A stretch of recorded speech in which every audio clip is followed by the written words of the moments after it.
Your tax savings is going to give you all of your down payment back. The rest is just profit coming in. It's like you're investing in real estate for free. He was a limited partner, so there was zero risk. And he really this was one of our more risk-averse clients. All right, welcome to the show. I always love nerding out with experts in the world of money and finance. All right, welcome everyone to the Mark Prober CPA podcast. This is probably, of all the episodes I've done recently, I'm most excited about this one because I love talking to people who really know how the system works here and who can share with me ideas that I never had a chance to learn. And I'm about to learn a ton of amazing stuff that's very powerful, not only for me, so I have the opportunity to get free information, but also for our audience here. And this is something we haven't had much a chance to talk about yet, besides talking on the tax side of things. But this is very applicable to you guys because it's even more exciting than some of the tax savings we can create here. We have an opportunity to create additional sources of cash and funds here through credit card strategies. So Eli knows how the system works, and he helps entrepreneurs and business owners work that system to maximize credit, the point system, and that whole world of stuff that I wish I knew and never had a chance to know.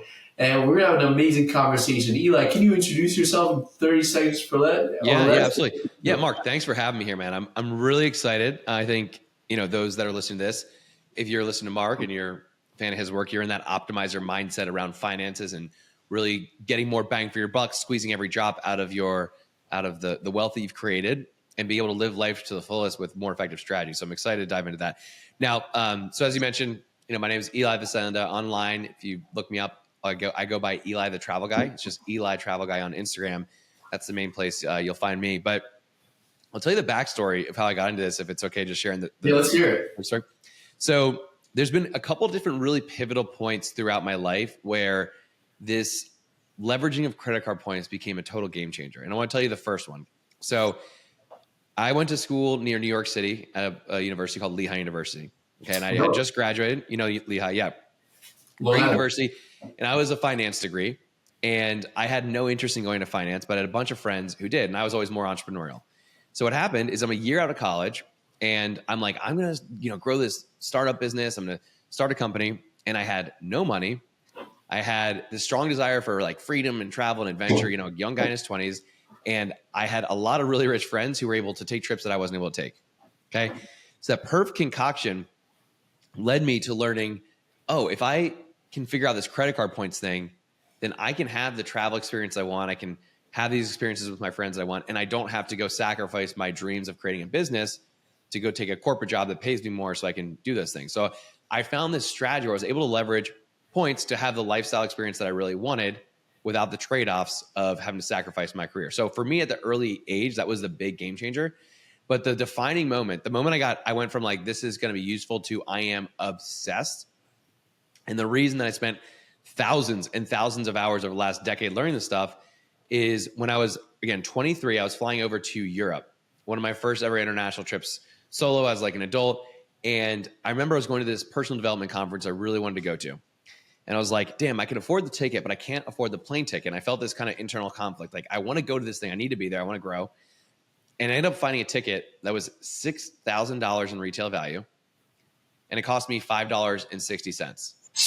Okay. So I'm 24 years old or 23 at the time. I can't remember exact age, but I'm literally, walking onto the plane down the jet bridge, a little bit of a buzz for having probably too much champagne in the lounge because I was just so excited. And I remember walk on the plane and the flight attendants look at my ticket and they turn to their right, which is my left. And like, Mr. Facenda, right this way, seat 2D or whatever it was. And I'm walking down the business class area and I'm like, I do not belong here. This is unbelievable. And so I just got absolutely enamored with this thing because I was able to leverage points to do that entire trip. So that was my first trip. Since then, I've taken hundreds and hundreds of trips. I get on average around $100,000 a year worth of travel, usually 100 to 150K off of my points. And that's while having a business that spends around 20 to 25K a month. So getting a lot for not that much of spend. And I've helped by now, as for clients well into the several hundreds, close to 1,000 clients and customers, and then several tens of thousands of people online with doing the same from their business and their points and their spend. It's a long intro, but hopefully that gives some backstory into why it was so impactful for me and how it's been a game changer. Cool. So, and I know I once sat in a conference with a credit card point guy, and I knew there was opportunities, but I never had the opportunity.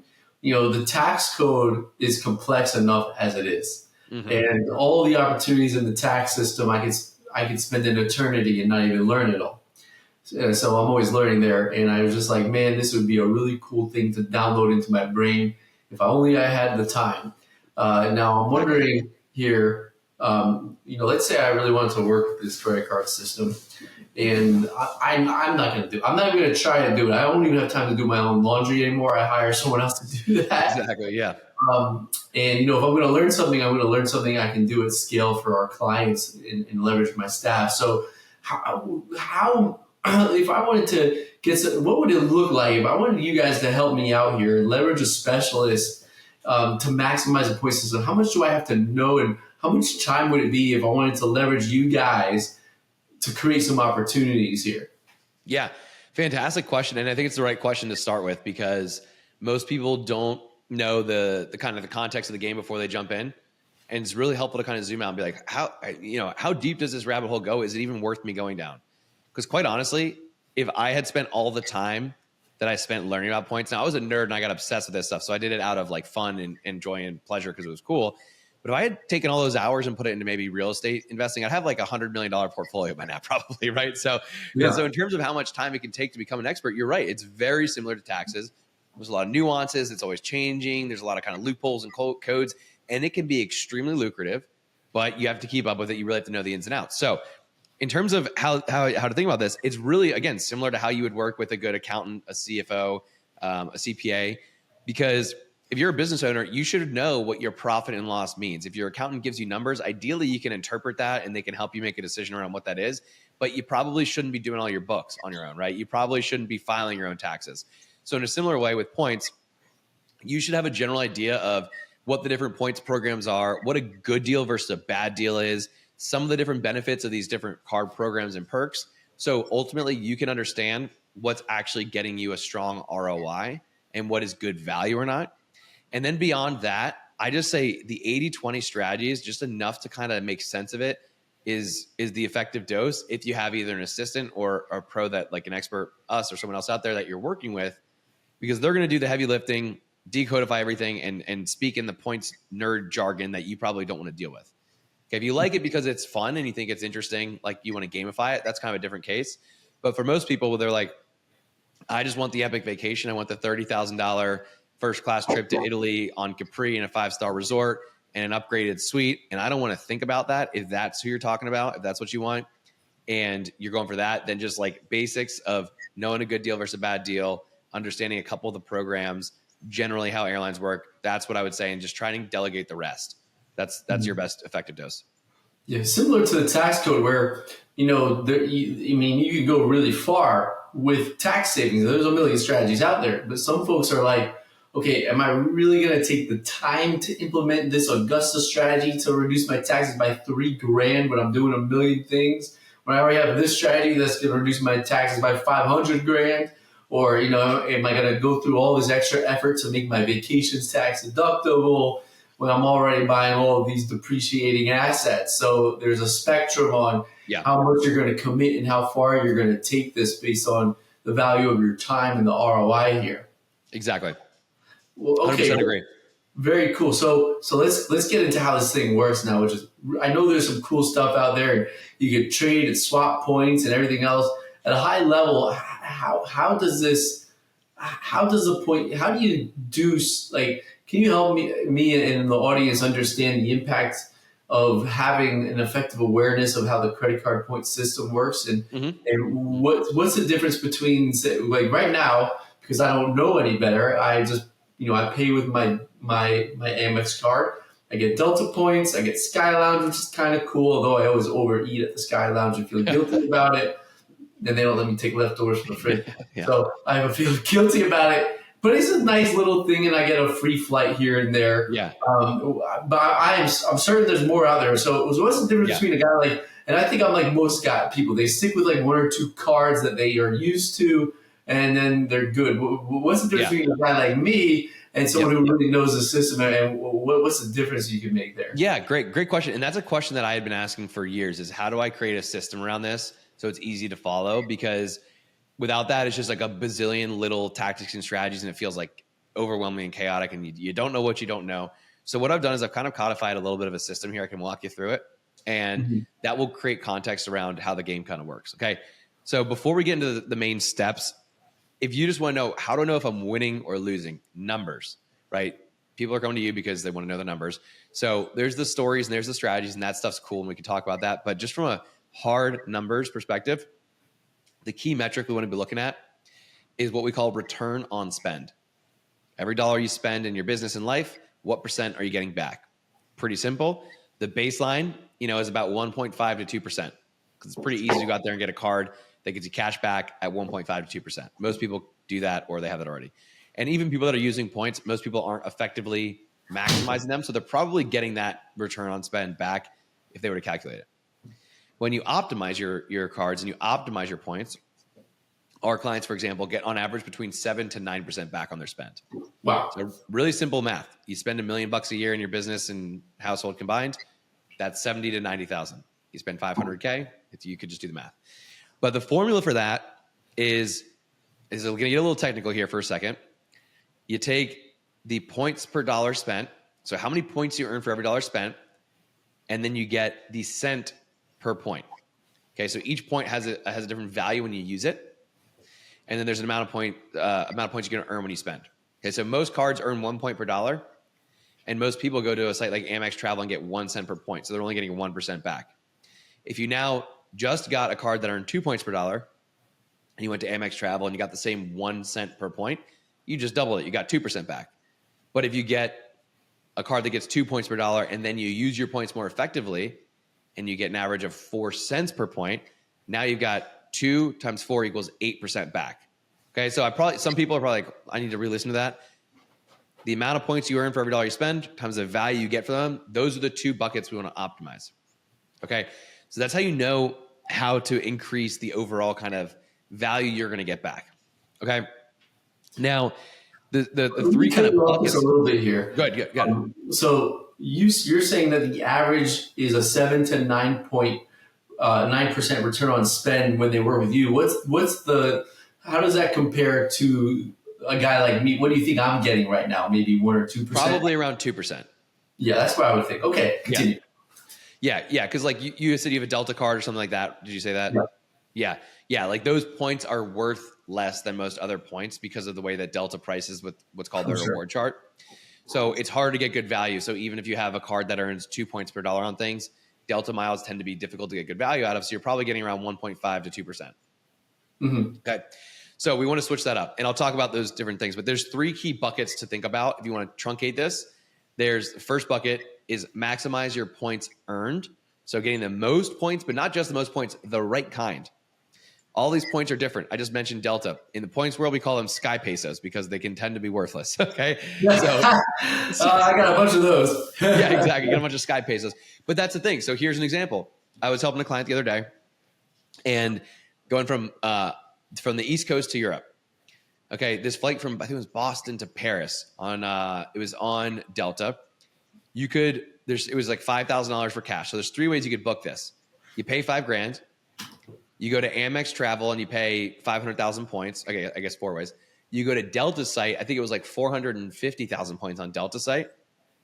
Or Virgin, which is a partner from American Express. You could convert your points from Amex into Virgin. Instead of paying 450,000 points through Delta's program, you could get it for 50,000 points. Same seat.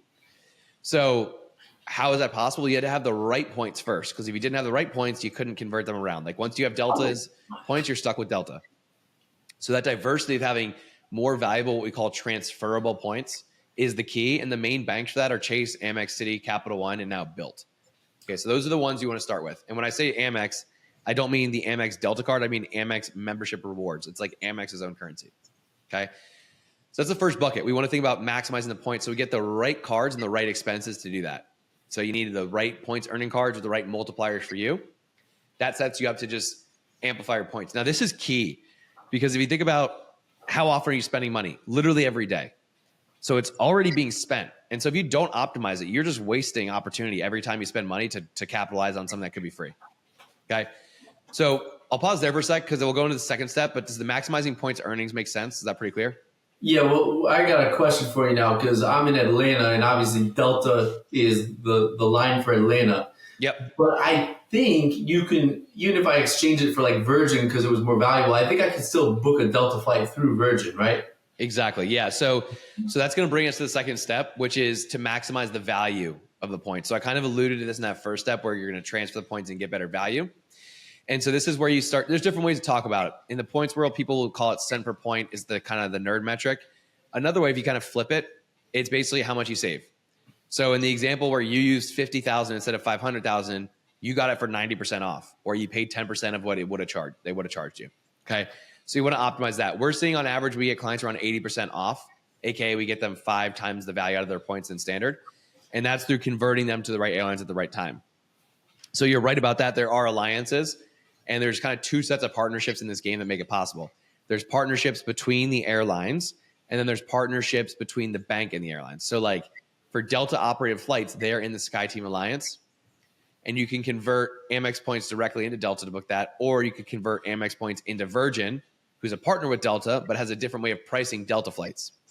So you can do that. It doesn't happen on every single flight. There's kind of like a different pool of inventory depending on where you book. So again, this is why there's like a lot of nuances, right? Because like an airplane might have 300 seats for an international flight. You can pay cash for all 300. Delta will issue maybe 150 on their own mileage program, and then they're going to issue like 50 to their partners. So there's like kind of tiers of this. So like Virgin may only get a certain number of seats that they can issue. And once those are sold out, they're gone. So that's called award availability. And you have to be able to find good award availability to book a flight. Okay. I'm really explaining the nuances here. I tend to not go this deep because it can lose some people, but hopefully I'm keeping you here. But that's that second step is maximizing the value of the points through transferring them. It works for airlines and hotels. If you want to do cruises, you want to do rental cars, you want to do Airbnbs, this isn't going to be the play for that. This is for hotels and airfare. And one quick tip, prioritize the big international personal trips that you want to do in luxury first, right? There's the tax benefit that you know about. Points are tax-free. And that's where you're going to get the most value for your points. And it's also going to create the most transformative experience in your life. Like if points unlock a first class trip to Japan that you've always been wanting to do, that was normally 70 grand and you've been putting off because you're like, it's expensive. And now you get to do it and you get to take your parents or whatever. And you're like, oh my God, I got to use points for that. That didn't just save you money. It was actually the mechanism through which you justified taking a trip you already wanted to take. So that's why I always say prioritize that first for the value. Okay, so that's our second block. So I want to pause there too, because that's a lot of information as well. Yeah, well, I'm going to chime in on some tax strategies here, which is now it's interesting because the travel lobbyists back in the day when they introduced these point systems, they convinced Congress to make any points or credit card rewards untaxable, which is really cool. And sometimes we see errors in clients' books where they get like cash back rewards from their credit cards and the bookkeepers don't know what to do. So they classify it as other income and it becomes taxable. And we'll back it out as untaxable income, which is really interesting. Now, even though it's awesome to have untaxed income, on the other side of the spectrum here, if you spend money using credit cards, it's not tax deductible in your business. So you'll talk about it in a little bit here, but if I'm using my credit cards to offset my business trip, I'm not going to be able to write off those costs. It still may be worth it. The savings may be so good, it still may be worth it here. But usually you'll want to prioritize, like you said, you're going to prioritize those personal trips because you're not going to write them off anyways. Or maybe fly your family. You're too busy, you're an entrepreneur. Fly your family to visit you using the points. Exactly. So now you're saving time in your business. You're using your credit card points. You still get your tax deductions for your business if you're not using your points there. 100%. Yeah, I mean, it's totally the move. But you can use points for anyone in any kind of use case, really. So we do have some clients, depending on the amount you have, like I always say, prioritize those first, your personal vacations, write off your business travel. But in some cases, there's things they want to do that could be written off for the company. but they have enough points to cover their own stuff where they have enough left over. They're like, what else can I do? And so a good example of this, let's say you have an incentive program for your sales team and you want to tell your top sales reps of the quarter of the year, the winner is going to get a $50,000 value trip to the Maldives for them and their spouse, 5-star, resort, all inclusive, first class flights the whole way. You may not want to stroke a check for $50K. Let's say you were normally going to give them a $15,000 bonus, but now you're able to give them an experience that's going to keep them more loyal, more engaged, save you way more money, and you don't have to come out of pocket for it. So if you have enough leftover points, those are really creative ways to leverage those for ultimately like what's going to drive more value, a motivated employee that feels very loyal. So you could think of it differently, but prioritize those personal trips first. And then I like to think about some of that other stuff later. Awesome. And funny, I was telling you, I know a business owner who would rack up all these points and gift them as a bonus. And then I saw him on your website, our buddy, Alaric. But he was the first person to talk about that strategy. I was like, oh, what a coincidence. Yeah. You're the one who helped him learn how to do it. Exactly. Smart guy. Awesome guy, by the way. Yeah, really good guy. Okay. So there's one last step. I can cover that. So we talked about zooming back out, right? Return on spend is a key metric. We got maximize the points earned by getting the right cards on the right expenses. And one other thing on that, a lot of people, when they think about this, are like, I don't want to have 20 credit cards. My credit score, managing it's too confusing. I like to use one card. Now, here's my advice on that from having worked with hundreds of entrepreneurs. If you get between 3 to 5 total cards, a couple personal, a couple business, it tends to be meaningful for the amount of complexity that it adds, because it's very minimal complexity. And the upside is like almost like a passive $50,000, $60,000, $100,000 just for having an extra credit card or two. Okay. Right. I do not suggest getting 10, 15, 20 cards. That is like not for someone who's busy and wants to just enjoy the travel perks. But if you get a couple of the right ones on your personal setup and a couple of the right ones in the business, your points will skyrocket, and that's what's going to unlock all the value for you. If you only have one, it's a lot harder to get really good amount of points earning unless you spend like just a ton of money. Okay. Mm-hmm. And even then you're still just missing on free value. So 3 to 5 total cards is my recommendation for the points earnings. Okay. So we got the cards, we got the using the points, and the last bucket is going to be to upgrade and optimize your travel. So this means when you're going through the airport, do you have we have a checklist we run people through. TSA pre-check, clear. Are you skipping lines at check-in? Are you getting the free lounges? Are you getting the first class upgrade? Did you get free bags? Does your bag come out first? Do you get a free Uber to the airport or to the hotel? Do you get the priority line at the hotel? Did you get a suite upgrade? Did you get free breakfast at the hotel? Do you get the lounge access at the hotel? Late checkout so you can work in your room later. That's what I'm talking about, upgrade and optimize. Those are all perks and benefits that you can get from having the right cards. And some of these cards will have higher fees. The Amex Platinum or Business Platinum, for example, is like a $700 fee. But if you use these, just on one trip alone in December, we were in Switzerland. We used just one perk on the Amex Business Platinum card called the Amex Fine Hotels and Resorts. I got a $200 credit. I got free breakfast for 2 nights. So that alone right there is $400. Plus we got an upgrade to a suite that was worth around $1,500 per night. So that's $3,000. So we just saved like $3,500 worth of value off of one perk on a $700 card. So if you use these things, you get tens of thousands of dollars sometimes from maximizing them. But most people just have the card and they don't even use any of it.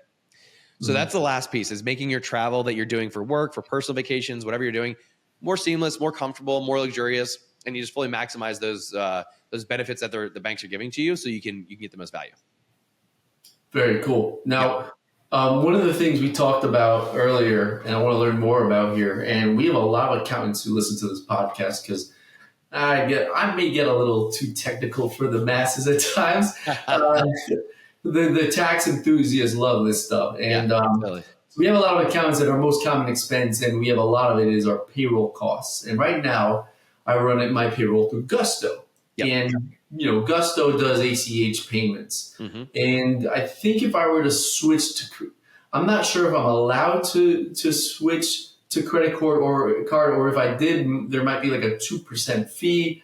So for someone like me who has a lot of payroll, like I'm talking about, let's say I have a payroll between 800 and 1.2 million. Let's say that's my payroll. If that's the case, in that range, how would I look at this and see this?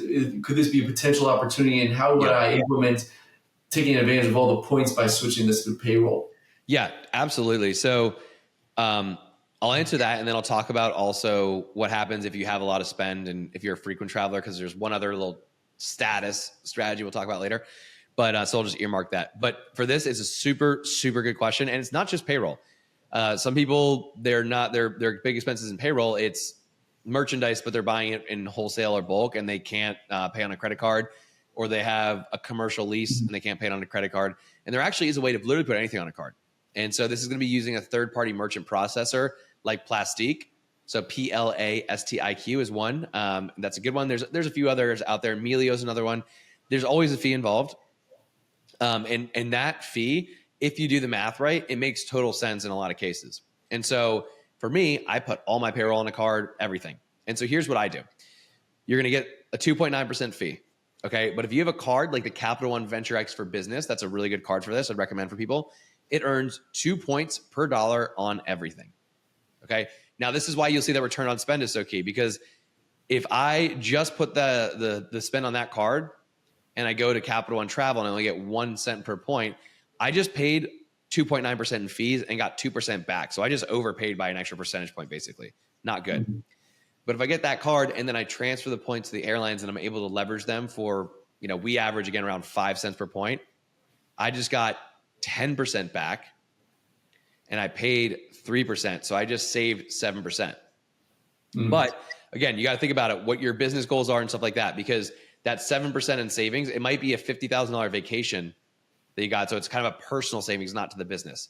So maybe if you're in a position where you're going to sell your company and you really want to increase profitability, then maybe it doesn't make sense to put that 2.9% transaction fee on the business P&L, because it's going to be reducing profitability.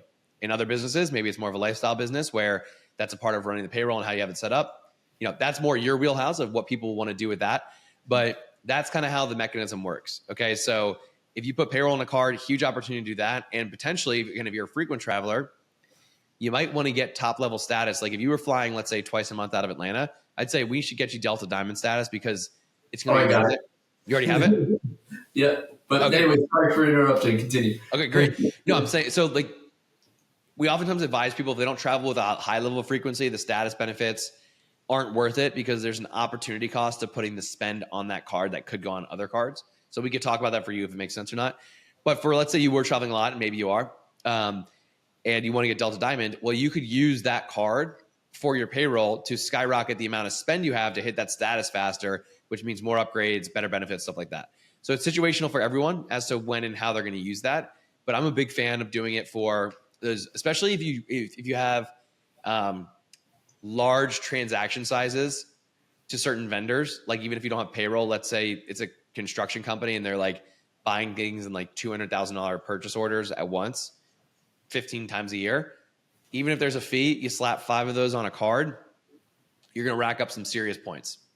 Mm-hmm. What if I'm afraid of planes and I don't want to go on too many vacations because I'm a workaholic? Sure. What are some other opportunities potentially where what I typically find is that the travel is you get your best bang for the buck on the points. But what if I have like all these points amazed from all these expenses? What are some other ways I could potentially leverage points? Yeah.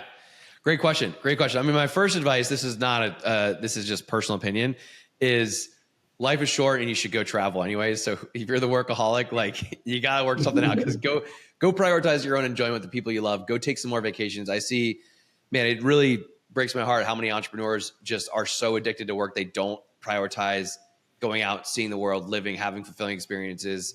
Like it really makes you come alive in a different way. And I think that's my wish for people, is to have more of that. So that's aside. That's my own personal opinion. Some people might say, I don't care. Screw you. That's fine too. So what else can you do? The hotels are great. So I'll give you an example of that. There's I live in Austin. There's a hotel about 40 minutes away on Lake Travis called Miraval. There's 3 of these in the country. Oh, I love Miravals. Yeah. You've been, okay. So, it's like, I mean, how would you describe it? It's like adult summer camp wellness luxury resort, right? I mean, it's like all day activities and all-inclusive food. You put your phone away, massages and spa. It's like an amazing experience. These are typically $1,000, $1,500 when it's $2,000 a night. Well, that's a Hyatt property, so you could convert your Chase points into Hyatt to book that, cover that. So whether you want to go, or I'll sometimes for my fiance, like she likes the luxury stuff, so I can gift her a nice like getaway. And that's like really nice for her to have a reset. So you could use it for that. So that's the hotel side. The last thing is, if you want to use your points for other things, you can do it. You're just not going to get the same value. That 2, 3, 4, 5, 10x multiple on the point value in terms of using them is only going to be for flights and hotels only, not private flights either. Commercial flights and hotels, specifically Marriott, Hyatt, and Hilton branded properties. Okay. If you want to use your points for concert tickets or cash back, you can technically do it. It's just way worse value. You know, 1 million points, if you go to Amazon, instead of it getting you potentially $50,000, it's going to get you $6,000. So it's like you could do it, but it's just worse value. But if you're not going to travel at all, then maybe that's still better for you. Mm-hmm. So, and like I said earlier, if you're tired of traveling, then you can fly your family to visit you, or you can give out gifts. You can give out, you were talking about earlier, if you want to have an incentive for one of your staff, you can give for a wedding and birthday and all sorts of holidays. You can gift these packages, which is really cool as well. So there's all sorts of creative ways where we can gift these amazing things now, and we're not spending money, and they're incredible opportunities here. Yeah. So that's really awesome. Now, I think you said I was going to ask something else, but I think there was a third part you wanted to talk about, right? Yeah. No, I covered it. So it was the three kind of high level things: maximize your points earnings, get the right cards and the right expenses. Then you want to maximize the value of those points by converting them from the banks to the airlines or hotels strategically. And there's a couple of things I can touch on that to really hone that in if we need to. And the third piece is to upgrade and optimize your travel through leveraging perks and status that you get from using the right cards. So those are the three kind of key steps. What are some little nuggets you can maybe share that someone listening in the car right now could be like, oh, this is really cool. I can go home and do this little trick right here. Yeah, I'll give you three. One is a little less like you could do it right now, but it's gonna be like, wow, that's super cool. And the other two are like you could do it today. Okay, so the first one is if you want to take a really epic trip and you want just the most ridiculous experience, think honeymoon style stuff. And one of my life philosophies is a honeymoon a year. So if you're in a relationship, most people take a honeymoon once in their life, and I'm like, dude, you're running a business.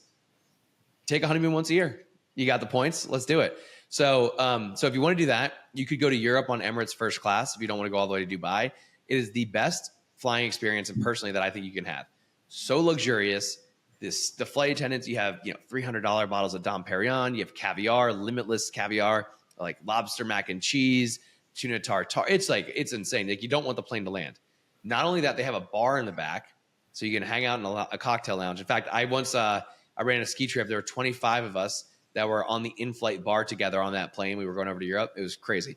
It's a ridiculous thing. It was like the seatbelt sign came off, and it was like ding, and like 25 guys stand up, and girls and stuff.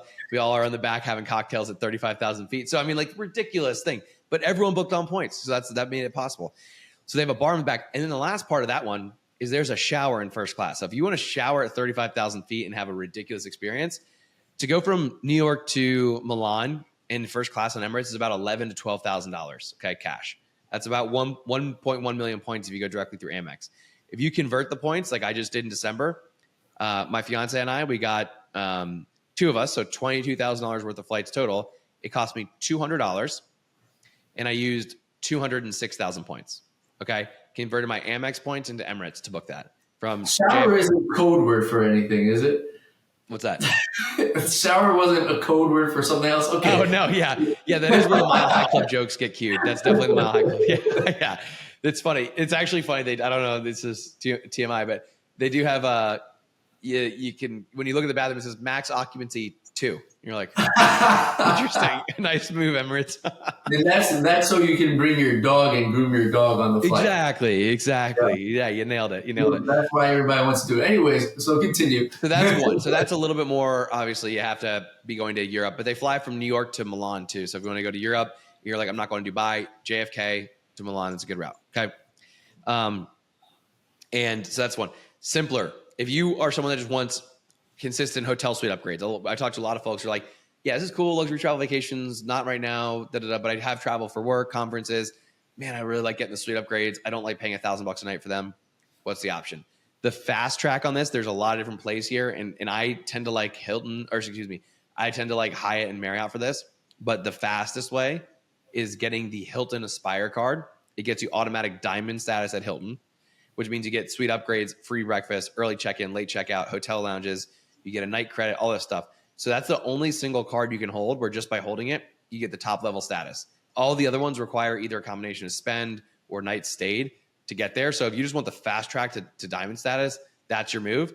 And these suites can be big time. I mean, I was just in Paris and we got upgraded to this awesome suite for 4 nights. It was around $3,000 a night for the upgrade. So that's like 12 grand on just suite upgrades as a perk from having status. Okay. So really, really nice uptick. And the Hilton Aspire card is that one. So that's my second tip. My third one is if you have a family or a spouse and you live near a Southwest hub, so Austin is one, and you're doing a good amount of domestic travel. Okay, maybe Nashville, Austin, a lot of BWI is one. There's one in Chicago. They're all over the country with a lot of Southwest flights. But a lot of people know about the Southwest Companion Pass. Okay, but what you can do is if you hit 125,000 points in a single calendar year, you'll get Companion Pass for the year that you qualify and the entire next year. What that means is when you book, you get one person to fly free, and you can even use points for your flight. So the move here is at the end of the year, like December, right now it's 2025, February. At the end of the year, so December 2025, you would sign up for the card. You'd make sure to hit the sign-up bonuses in January of 2026. Mark, let's say you qualify for a Companion Pass. You add your spouse, your significant other. Then you have 2 years of you and them flying one person free on any route that you have for Southwest. Okay. So if you have kids and you have a family of 4, let's say, you and your wife want to do it, you could each sign up for those cards and add your kids. And now you have a family of 4 flying for the price of 2 for 2 years. Awesome. So those are some tactical ones. Very cool. So, one of the things I was thinking about here, well, we were talking earlier, you're going to have a Q&A. We're going to schedule a Q&A with our clients, and I'll probably schedule it after the release of our podcast. Yeah. So you guys who are clients that are interested in, if you guys actually listen to this and are interested in a one-time guest pass, just email mark@prospercpa.com. But anyways, so just to take let's take our mind away from the credit card points for a sec. Sure. And I just want to know some things. Let's talk business and just other things. What is your favorite book that's had the greatest impact on you? Oh wow. Or give there's me a top 3. What's that? Or give me a top 3. Yeah. So a couple of different ones. The first book it's a lesser known one in terms of what a lot of people would typically answer that to this. And it was a book that really changed my life. It's called Clarity by Jamie Smart. I read this in my early 20s, and it's kind of a book around psychology. And this was really powerful, man. It shifted a lot. I was going through a period where I was feeling really depressed, like as pretty much as low as it gets. And in a couple of pages, I just something hit me, and it was like depression gone. I was like, wow, that was crazy. So that's one book. It's more psychology. It's not really business related at all. That's one. Recently, one of the books that I've really loved is 10X is Easier Than 2X. Mm-hmm. Dan Sullivan. Phenomenal book. Any entrepreneur, I think, has to read that book. And again, the message I was shared with, go take vacations. It's not just because they're enjoyable. It's because if you are a business owner or an entrepreneur or an investor, you get your best ideas, your most creativity, your biggest breakthroughs when you're not in it. You get away, you go to another destination, you let your mind at rest for 10 days, you come back and you're like, I got all these ideas, right? It always happens. So Dan is big on, he likes like a 3-day work week where you take a lot of days for creativity and breaks. And for most entrepreneurs, that is so shattering to our paradigm of how work is supposed to look like. It's really confronting. So I love Dan's work. So that book's amazing. And the last book I really love, I don't know if we talked about this, Die with Zero by Bill Perkins. Do you know that book? Heard about it. Never had a chance to read it. Very wonderful title, by the way. Die with Zero. Yeah. So he's a really successful hedge fund investor, and he talks about essentially the value on experiences. And people talk about the time value of money, but no one really talks about the time value of experiences. He articulates it so well. And really the core idea of this is you're always going to make more money as you age, but your opportunity to have certain experiences, there's a finite chapter in your life where you can't go back. And so one of the examples he talks about actually in the book is he's coming out of college and he didn't want to take a week off to go to Europe and go backpacking because he didn't want to miss a week's worth of pay early days in Wall Street. And he's like, my best friend went and he just said, screw it, I'll make the money later. He's like, in today's terms, I would pay like $20 million to go back and have that week, but I can't go back to Europe and backpack as a 20-year-old. So, it's this idea of like, now is the time to create experiences. Doesn't mean be, wasteful with your money, but it's about prioritizing fulfillment and experiences over just the accumulation of more. So I think it's a really great book for anyone that's on the path of wealth building. And I'm really early in that journey, but I think it's just a great mindset book. Well, I'm glad you gave me answers I wasn't expecting, because we hear a lot of the same books. So that was really great. Cool. Okay, well, wonderful. Well, Eli, thank you so much for your time. Now, if you want to give the listeners a call to action where they can learn, and we'll put in the show notes, where do they go to learn more about what you do? Yeah, so the first thing, I spend a lot of time on Instagram in terms of going behind the scenes, sharing tips, stories, fun, tactical things, showing the travel. So if you want to just follow along and you're there, it's just Eli Travel Guy. And then we have what we call the CEO Points Playbook. So this is a full playbook that breaks down everything that I just talked about in a little more depth. There's actionable steps and stuff like that. So you can grab that too. You can just DM me playbook or go to freedomtravelsystems.com. We can maybe link that below, freedomtravelsystems.com/playbook. This is really designed for business owners and entrepreneurs and investors on how they can maximize their points. And if you're interested in getting more help from us, we have a community, we have services, we have all sorts of ways to help. I'll be sharing more of that with your audience. And we do a lot of these kind of live workshops and presentations for community. So I'm really excited to get to talk to your folks and lay this out in a more visual way where they get to see it and have that interaction. So Instagram, website, those would be the two main places. Fantastic. And for those of you guys listening to us, if you want to learn more about our services, go to Prosper with an L, CPA.com/apply to learn more and check out all our free resources on the site. Thanks everyone for listening. I hope you really enjoy this wonderful conversation, and stay tuned for more great stuff coming your way. Thank you, Mark. Appreciate you having me on, man. Absolutely.